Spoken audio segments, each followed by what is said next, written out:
Hey guys, welcome back to my channel Divinity Tarot 6 for Truth Always exposes darkness। तो आज का जो topic है गाइस वो इस तरह से है कि आपकी ज़िंदगी का पास्ट, प्रेजेंट एंड फ्यूचर क्या है। पास्ट में क्या था, प्रेजेंट में क्या है, फ्यूचर में क्या होगा। सो ये रीडिंग काफ़ी ज़्यादा इम्पॉर्टेंट है from that point of view कि आपको पता चलेगा कि ये आपकी रीडिंग है एंड डेफिनेटली अगर आपके साथ पास्ट रेजोनेट कर रहा है तो प्रेजेंट करेगा और प्रेजेंट कर रहा है तो फ्यूचर भी करेगा। सो प्लीज़ रीडिंग को लास्ट तक देखिए, चैनल को लाइक शेयर सब्सक्राइब ज़रूर करें। मैंने यहाँ पे 3 डेक को यूज़ किया है। फर्स्ट डेक मैंने रखा है पास्ट के लिए, सेकंड मैंने यहाँ पे रखा है प्रेजेंट के लिए और थर्ड जो है वो रखा है मैंने फ्यूचर के लिए। सो इजीली हम यहाँ पे डिटरमाइन कर पाएंगे। बहुत सारे इवेंट्स हो सकते हैं, ऑफ कोर्स आपके हेल्थ, आपके करियर, आपके love life, romance, marriage, travel, business, किसी भी फील्ड में आपका अगर जिज्ञासा है तो डेफिनेटली इस रीडिंग के द्वारा आपको वो चीज़ क्लियर हो जाएगा। So let's start it guys. देख लेते हैं कि आपके पास्ट सिचुएशंस किस तरह से हैं। पास्ट सिचुएशंस में क्या क्या हुआ था।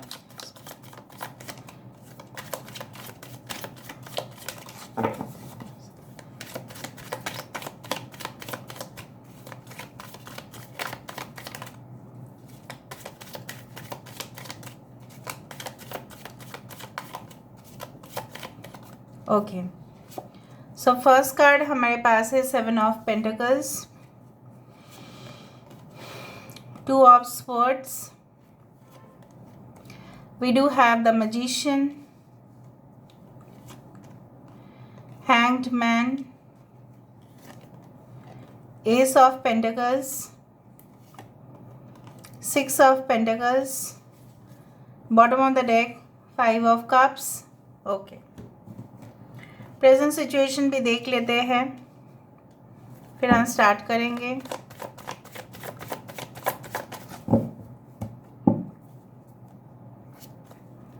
ओके, वर्तमान हालात क्या है in respect to everything.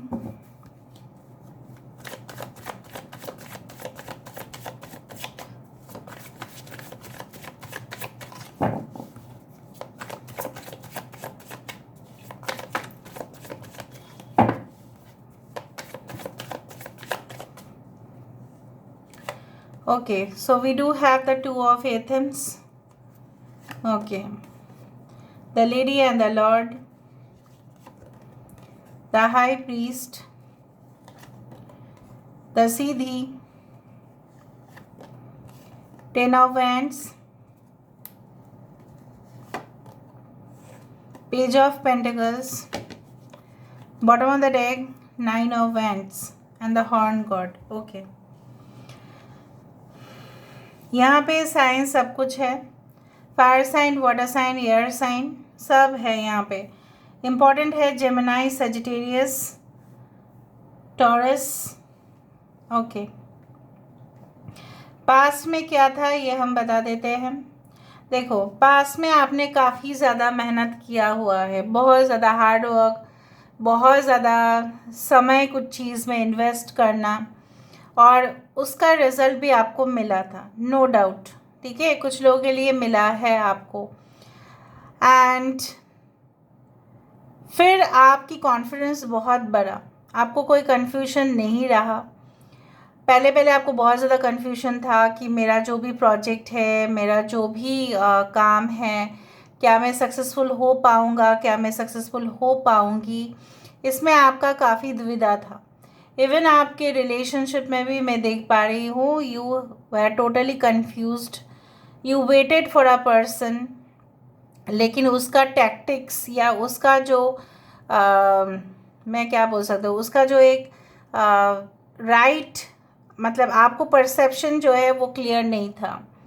You could not see properly what was going on in the persons mind. आपको लग रहा था कि इस इंसान के प्रति आपकी मोह माया दिन का दिन बढ़ते ही जा रहा है, बढ़ते ही जा रहा है। आप अपने फीलिंग्स को कंट्रोल ही नहीं कर पा रहे थे एंड उसी रिलेशनशिप में आप जाके फंसे। इवन आपके हेल्थ में भी काफ़ी इश्यूज हुए। कुछ लोगों के लिए हो सकता है कि छोटा मोटा आपका जो है मतलब every night use to take sleeping pills या समथिंग। कुछ लोगों के लिए इंसान आपको पूरी तरह से फंसा दिया, ट्रैप कर दिया, आप उस ट्रैप से बाहर ही नहीं निकल पा रहे थे, लेकिन ऑल ऑफ अ सडन कुछ नया अपॉर्चुनिटीज़ के कारण, नई रिलेशनशिप के कारण आपका मुलाकात किसी एक इंसान के साथ हुआ जो बिल्कुल पार्शियलिटी नहीं करता है। कुछ लोगों के लिए मैं बाकी चीज़ बोलना चाहती हूँ, you had received lot of golden opportunities in the past, लेकिन मुझे यहाँ पे दिख रहा है कि आपका क्लैरिटी ना होने की वजह से या कुछ गाइडेंस या मोटिवेशन की कमी की वजह से राइट डायरेक्शन आप फॉलो नहीं कर पाए, या आप फॉलो कर पाए तो भी आप वहाँ पे जाके देखें कि बहुत ज़्यादा नेपोटिज्म हो रहा है, बहुत ज़्यादा पार्शियलिटी हो रहा है। इवन आप अपने फैमिली में भी इस तरह से कुछ देखे हैं कि आपके दादाजी, आपके नाना, कुछ भी, ठीक है, आपको एज अ साइडलाइन कर रहे हैं, बाकी लोगों को ज़्यादा प्रेफरेंस दे रहे हैं। मे बी आपके फैमिली के साथ भी ऐसा हुआ है, ठीक है। There was a very promising career for you, but आप किसी के वजह से उस चीज़ को अपने से खो दिए, क्योंकि उसको चांस नहीं मिला था और उसके वजह से आपने भी अपने चांस को गंवा दिया। आप भी उस जगह पे ज्वाइन नहीं कर पाए। आप करने वाले थे बहुत अच्छे फर्म में, बहुत अच्छे कंपनी में, लेकिन प्यार की वजह से आपने लूज़ कर दिया और आप बहुत ही ज़्यादा डिप्रेस्ड हो गए, बहुत ज़्यादा टेंशन में आ गए, बहुत ही ज़्यादा आप नेगेटिव फीलिंग्स आपके अंदर हुआ, but there was no solution, ठीक है, कोई सल्यूशन आपको नहीं मिल रहा था। तो आप बेसिकली अपने that is the more opportunities you had lost, तो आपने डिसाइड शायद पास्ट में किया होगा कि ठीक है आने वाले समय में मैं मेकअप कर लूँगी या मेकअप कर लूँगा। बेसिकली आपके प्रेजेंट सिचुएशन में इस तरह से मुझे दिख रहा है कि अभी भी आपका तकरार है अपने पार्टनर के साथ, या कोई ऐसे इंसान के साथ हो सकता है कि आप बिजनेस फील्ड में हैं, बिजनेस पार्टनरशिप में हैं, कहीं आपका ओपिनियन वो नहीं ले रहा है, उसका ओपिनियन आप नहीं ले रहे हो, कहीं ना कहीं पे दखल अंदाजी बहुत ज़्यादा है, शायद उसके परिवार वाले कोई दखल दे रहा है, आपको ये पसंद नहीं क्योंकि डील आप दोनों के बीच में हुआ था, कोई थर्ड पार्टी इंटरफेरेंस क्यों करेगा यहाँ पे, हो सकता है उसकी गर्लफ्रेंड या उसके बॉयफ्रेंड जो भी हो, they are interfering unnecessarily, but contribution उनके तरफ से कोई नहीं है। आप चाहते हैं कि सब कुछ चीज़ बैलेंस्ड हो जाए। आप कोई प्रोजेक्ट के ऊपर करेंटली काम कर रहे हैं, उसके लिए आप डेडिकेटेड है, day and night you are working and working and working, आपको खुद के लिए ही समय नहीं मिल रहा है। Maybe you are working on videos और समथिंग लाइक दैट, ऑफलाइन हो ऑनलाइन हो, आप बिज़ी हो बहुत ज़्यादा, आपके लिए दो वक्त की फुर्सत ही नहीं मिलता है आपको। मतलब if you have to go to bathroom also you have to think twice, calls आ रहे हैं, फ़ोन कॉल्स मैनेज करना अर्जेंटली, बहुत कुछ चीज़ अरेंज करना, कस्टमर्स केयर्स में आप हो सकते हैं, बहुत ऐसा ऑफिस है जिसका स्ट्रिक्ट वर्किंग ड्यूरेशन है, उसके बाद काम करने के बाद मीटिंग्स होते हैं, मीटिंग्स बहुत ज़्यादा लंबा जाता है, लेंथी डिस्कशंस होते हैं, बॉस भी ऐसे ही है आपके, और अगर आप खुद का बिजनेस कर रहे हो वहाँ पे भी आपके आइडियाज़ जो है वो लोग लेंगे या नहीं, इस तरह से आप चिंतित होते हैं। कहीं ना कहीं पे आपके पास आइडियाज़ तो बहुत ज़्यादा है लेकिन लोग उसको रेजिस्ट करते हैं, रोकते हैं। आपके रिलेशनशिप में भी कुछ दरार आ रहा है due to imbalance in work and personal relationship, imbalance है यहाँ पे। आप बहुत ज़्यादा पॉजिटिव मैनिफेस्ट कर रहे हैं, किसी किसी के लिए आपके माता पिता चाहते हैं कि आपकी अरेंज्ड मैरिज हो जाए, वो जहाँ पे बोले आप वहाँ पे ही शादी करो। आप मान भी रहे हैं लेकिन आप अभी काम तो कर रहे हैं, let you are saying they अरे मुझे फिनिश तो करने दीजिए आप लोग, मेरा करियर तो मैं सेटल हो जाओ। फिर वो लोग बोल रहे हैं इसमें सेटल होने का क्या है, आप बिज़नेस ज्वाइन कर लो जो आप नहीं करना चाहते हो। बहुत कुछ यहाँ पे मुझे दिखाई दे रहा है। फिर वो लोग बोल रहे हैं आपके पास फुर्सत ही नहीं है, आप रिश्ता तो देखो, आप या खुद के लिए आप चॉइस करो, लेकिन शादी तो कर लो। या अगर आप शादीशुदा थे ऑलरेडी तो आप ज़्यादा फोकस करते हुए दिखाई दे रहे हो more on your career. And not on the family matters. आपके सास ससुर शायद बोल रहे हैं कि बच्चे ले लो, बहुत दिन हो गया शादी हुआ है, बट आप रेजिस्ट कर रहे हो, you don't want to. But आप रिलेशनशिप में भी फोकस करना चाहते तो है, लेकिन बहुत बिजी दिख रहे हैं आप शायद ये भी फील कर रहे हैं कि नहीं, आपके साथ आपके पर्सन के जो रोमांस था, आप डेट्स में जाते थे, वो शादी के बाद नहीं हो रहा है। कुछ लोगों के लिए अगर आप नहीं शादीशुदा हो तो भी आप ऐसे इंसान से मिले हो जो ऑलरेडी शादीशुदा था, बट उसका डिवोर्स या सेपरेशन होना बाकी है और ये आपको बहुत टेंशन दे रहा है। ये सब कुछ चीज़ मुझे यहाँ पे दिख रहा है। बहुत प्रेशर्स है, हर्डल्स है, बहुत ज़्यादा टेंशन है दिमाग पे, जैसे दिमाग फट जाएगा अभी, इस तरह से है।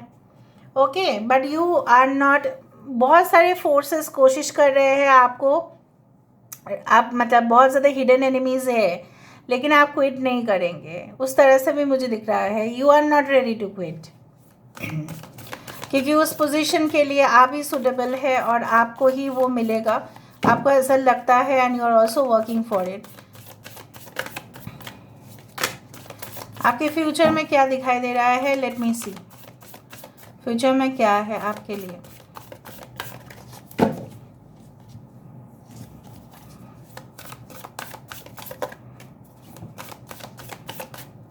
ओके 14, देखो बैलेंस जो है यहाँ पे भी 14 नंबर है।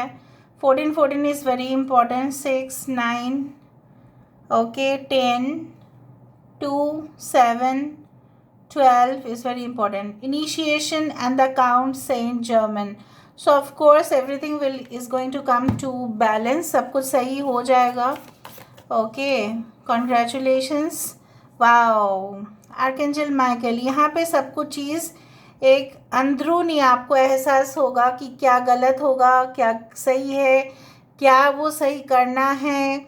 सेल्फ रियलाइजेशन, मैंने कहाँ गलती किया है, मुझे कहाँ पे सुधारना है, किसने क्या गलती किया है, किससे कैसा बात करना है, एवरीथिंग यू विल रियलाइज। क्यों हुआ वो चीज़, क्यों वो चीज़ होना नहीं चाहिए था। The king of keys, okay 3 of roses and 6 of forces.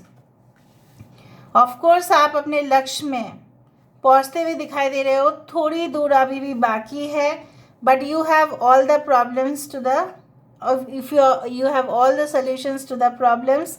Of course यहाँ पे मुझे दिख रहा है अगर आपकी बच्चे रिलेटेड कुछ इश्यूज है, सो वो भी सॉल्व हो रहे हैं। Maybe you are opting for adoption या IVF और समथिंग लाइक दैट। या अगर आप ऑलरेडी हैप्पीली मैरिड है तो कहीं ना कहीं पे आपकी ज़िंदगी में एक न्यू मतलब नया मेहमान का एंट्री होने वाला है, जो आपकी ज़िंदगी को पूरी तरह से बदल देगा। एक झरना जो हमें ये सिखाता है कि हमें हमेशा बहते रहना चाहिए, we should go with the flow and never stop. ये आपके लिए बहुत बढ़िया हुआ। आपकी ज़िंदगी में ऐसा कोई इंसान ज़रूर आने वाले हैं जो आपको प्यार करेंगे, not on the basis of your status या profile, but really they will love you a lot. So this is all about today's reading, guys. I hope you like it, and if you like, please do share and subscribe. Thank you so much for being with me. Love you a lot. Take care of yourself and